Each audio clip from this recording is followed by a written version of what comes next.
నమస్తే. ఎన్నో ఆధ్యాత్మిక కార్యక్రమాలు నిరంతరం ఛానల్‌లో ప్రసారమవుతూనే ఉంటాయి. మీకందరికీ సుపరిచితులు, నాకు తండ్రి సమానులు. ఎన్నో విషయాలు ధర్మ సందేహాల రూపంలో, మనకి రాశి ఫలితాలు, పండగలకి సంబంధించి ఇలా ఎన్నో విషయాలు మనకి వివరిస్తూనే ఉంటారు శివప్రసాద్ గురువుగారు. కొత్త సంవత్సరం వచ్చేసింది. కొత్త సంవత్సరంలో మొదటి నెల జనవరి మాసానికి సంబంధించి మాస ఫలితాలు తెలుసుకునే ప్రయత్నం చేద్దాం. ఏ విధంగా ఉంది వివిధ రాశుల వారికి, ద్వాదశ రాశుల వారికి, మేషరాశి మొదలు మీనరాశి వరకు అన్నిటిని నోట్ చేసుకోండి. ముఖ్యంగా జాతకాలకు సంబంధించి, వాస్తుకు సంబంధించి ఏదైనా మీరు చెక్ చేసుకోవాలి అనుకున్నా ఒకసారి చూపించుకుంటే బెటర్ అన్న ఫీలింగ్ మీకు కలిగిన తప్పకుండా స్క్రీన్ మీద కనపడే నెంబర్‌కి కాల్ చేయొచ్చు. ఇక రాశి ఫలితాలు మొదలు పెడదాం. నమస్కారం గురువుగారు. ఆశీర్వచనం తల్లి. గురుగారు, ఇక తదుపరి రాశి సింహరాశి. సింహరాశి వారికి ఏ విధంగా ఉందండి జనవరి మాసం? సింహరాశి వారికి ఈ జనవరి మాసం అంతా ఎలా ఉంది అంటే, ప్రథమార్థము అంటే సంక్రాంతి పండుగ వరకు ఒక రకంగాను, సంక్రాంతి పండుగ అయిన తర్వాత ఏదో చిన్న చిన్న ఇబ్బందిగాను ఉండవచ్చును. కానీ మీకు అనుకూలవంతముగానే ఉంటుంది అనేటువంటిది తెలియజేస్తూ ఉన్నాను. చేపట్టినటువంటి పనుల్లో విజయము సాధిస్తారు. వృత్తి వ్యాపారాలు చాలా లాభసాటిగానే సాగుతాయి. అన్ని విషయాలలోనూ లోటుపాట్లను అధిగమించి ముందుకు వెళ్ళేటువంటి విధముగా మీ ఆలోచనలు అవన్నీ కూడా ముందుకు వెళ్ళి మామూలు సమన్వయం చేసుకోగలుగుతారు. వివాదాలు ఉండేటువంటి వాళ్ళు ధైర్యముగా ఎదుర్కొని ముందుకు సాగుతారుగాక దాంట్లో విజయం సాధించి తీరుతారు. అలాగే నూతన వాహనము కొనుగోలు చేస్తారు. బాగా కలిసి వస్తుంది. కొన్ని విషయాలలో ప్రయత్నాలు చేస్తారు. మీకు కావాల్సినటువంటి ప్రయత్నాలు కొంచెము తీవ్రముగా చేస్తే దానిలో మంచి మీకు అనుకూలం కలిగేటువంటి విధంగానే ఉన్నది. బంధుమిత్రులతో విందు వినోద కార్యక్రమాలలో పాల్గొనేటువంటి అవకాశాలు ఎక్కువగా ఉన్నాయి. సంతానము విద్యా విషయాలలో చాలా యోగవంతమైనటువంటి ఫలితాలు రాబోతున్నాయి.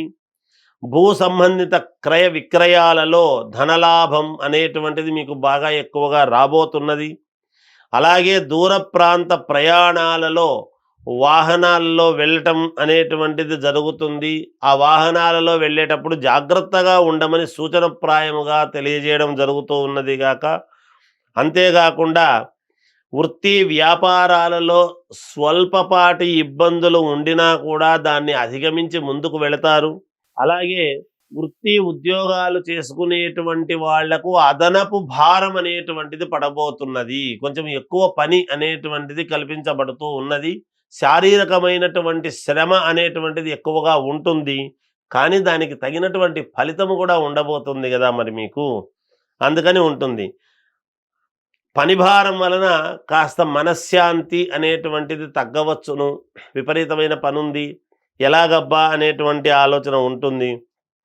రుణ ఒత్తిడి పెరుగుతుందేమో అనేటువంటి భయముతో ఉంటారు. కానీ ఖచ్చితముగా రుణాలు తీర్చుకునేటువంటి విధముగానే ఉండబోతున్నది మీకు.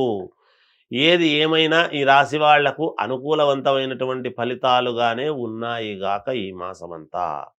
సింహరాశి వారికి కూడా బానే ఉంది. అక్కడక్కడ చిన్న చిన్న మార్పులు అలాంటివి జరుగుతాయి అన్నట్టుగా చెప్పారు. ఇక దైవారాధన, దిక్కులు, రంగుల విషయం చెప్పండి. దైవారాధన విషయానికి వస్తే ఈశ్వరుడికి అభిషేకాలు సాయంకాలం పూట చేసుకుంటే మీకు మేలు జరుగుతుంది. ఇక వస్త్రాలు వేసుకునేటువంటి విషయములో మీరు ఏ వేసుకుంటే బాగుంటుంది అని అనుకున్నప్పుడు గోధుమ వర్ణము కలిగినటువంటి వస్త్రాలు వేసుకుంటే ఈ మాసము మీకు యోగవంతముగా ఉంటుంది. దిక్కుల విషయానికి వచ్చేటప్పటికి 4 దిక్కులు మీకు బాగానే ఉంటాయి గాక. మీరు చాలా బాగుంది మాసం అంతా కూడా సింహరాశి వారికి చిన్న చిన్న మార్పులు, చిన్న చిన్న విషయాల్లో జాగ్రత్తలు వహించడం తప్పనిసరి అన్నట్టుగా చెప్పారు. ఇక రంగుల విషయానికి వస్తే గోధుమ రంగు ఎక్కువగా వాడే ప్రయత్నం చేయండి. అన్ని దిక్కులు కలిసి వస్తాయి. ఈశ్వరుణ్ణి అభిషేకాలు సాయంత్రం పూట చేసుకోవడం మేలు అన్నట్టుగా చెప్పారు. ఇక ఏదేమైనప్పటికీ జాతకాల్ని పరిశీలించుకొని పరిహారాలు చేసుకోవటం వల్ల శుభంగా ఉంటుంది. ఇక జాతకాల్ని గురువుగారి దగ్గరే చేసుకోవాలి అనుకున్న వారు స్క్రీన్ మీద కనపడే నెంబర్కి కాల్ చేయొచ్చు. వీడియోని లైక్ చేసి షేర్ చేయండి. ఛానల్ని సబ్స్క్రైబ్ చేసుకోండి. తదుపరి రాశితో కలుద్దాం. నమస్తే.